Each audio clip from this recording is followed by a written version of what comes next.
America की special operation unit delta force ने Venezuela के भीतर घुसकर राष्ट्रपति निकोलस मादुरो और उनकी पत्नी सिलिया फ्लोरेस को गिरफ्तार किया और फिर किसी अज्ञात जगह ले गए। स्थानीय समय अनुसार रात करीब 2 बजे राजधानी काराकस में कम से कम 7 धमाकों की आवाज सुनाई। प्रत्यक्षदर्शियों ने बताया कि बहुत ही नीचे कई विमान आसमान में उड़ रहे थे। एक बड़े सैन्य अड्डे के पास धुआं दिखाई दे रहा था और कई इलाकों में तो बिजली भी गुल हो गई थी। धमाकों के कई वीडियो सोशल मीडिया पर तेजी से वायरल हो गए। जाहिर है इतने बड़े ऑपरेशन की तैयारी एक दिन में तो नहीं हुई। अब इस पूरे एक्शन के पीछे की कहानी भी खुलकर सामने आ रही है।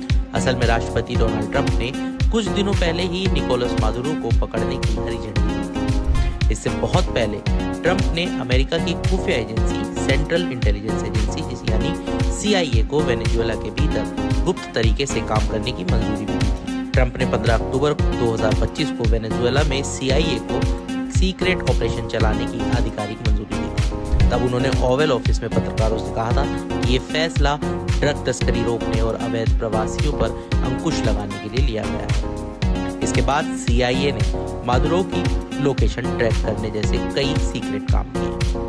CIA के सटीक इनपुट और एक बड़ी प्लानिंग के साथ डेल्टा फोर्स ने इस मिशन को बड़ी ही सफाई से अंजाम दिया। हालांकि राष्ट्रपति ट्रंप ने यह भी बताया कि उन्होंने एक हफ्ते पहले ही वेनेजुएला के राष्ट्रपति से फोन पर बात की थी। खुद उपराष्ट्रपति JD वैंस ने भी बताया ट्रंप ने अमेरिकी ऑपरेशन को अंजाम देने से पहले उनके सामने कई तरह के विकल्प दिए थे, लेकिन उन्होंने किसी को नहीं माना। इसके बाद जो कुछ हुआ वो आपके सामने। जिस वक्त डेल्टा फोर्स ने वेनेजुएला के राष्ट्रपति के आवास पर धावा बोला, तब राष्ट्रपति निकोलस मादुरो और उनकी पत्नी सिलिया फ्लोरेस अपने बेडरूम में सो रहे थे। अमेरिकी सेना ने उनके बेडरूम से घसीटकर उन्हें बाहर निकाला, जिसके बाद उन्हें गिरफ्तार किया गया। सूत्रों ने बताया कि दंपत्ति को आधी रात को सोते समय उठाया गया। अमेरिकी अधिकारी ने बताया कि इस ऑपरेशन में स्पेशल डेल्टा फोर्स के किसी भी अमेरिकी सैनिक को कोई नुकसान नहीं हुआ। मामले की जानकारी रखने वाले सूत्रों के अनुसार इस दौरान FBI एजेंटों की एक team US special operation force के साथ मौजूद थी, जिन्होंने राष्ट्रपति निकोलस मादुरो को गिरफ्तार किया था। अब मादुरो को US नेवी शिप से न्यूयॉर्क लाया जा रहा है, जिसकी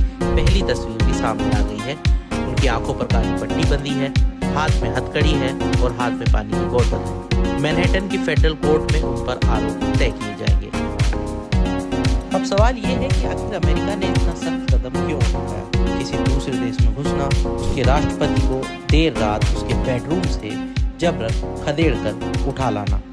अमेरिका ने निकोलस मादुरो को मुख्य रूप से नार्को टेररिज्म और ड्रग तस्करी के पुराने आरोपों पर गिरफ्तार किया है। इसके कई कारण हैं। 2020 का पुराना मुकदमा, ट्रंप के पहले कार्यकाल में न्यूयॉर्क कोर्ट ने मादुरो और उनके साथियों पर नार्को टेररिज्म, साजिश, कोकीन आयात और मशीन गन रखने के आरोप लगाए थे। अमेरिका का दावा है कि मादुरो ने कोलंबियाई FARC के साथ मिलकर अमेरिका को कोकीन से भर देने की साजिश रची थी। दूसरा है कार्टेल के साथ लिंक। मादुरो को cartel of the Suns Tren de Aragua और सिनालोआ कार्टेल का सरगना बताया जाता है, जो फेंटेनिल और कोकीन अमेरिका में तस्करी करते थे। करीब 30 टन कोकीन जो जब्त की गई थी वो इन्हीं से जुड़ी हुई थी। और तीसरा कारण इल्लीगल लीडर। अमेरिका मादुरो को वेनेजुएला का असली राष्ट्रपति नहीं मानता और 2024 चुनाव को धांधली वाला कहता है। इतना ही नहीं, अमेरिका ने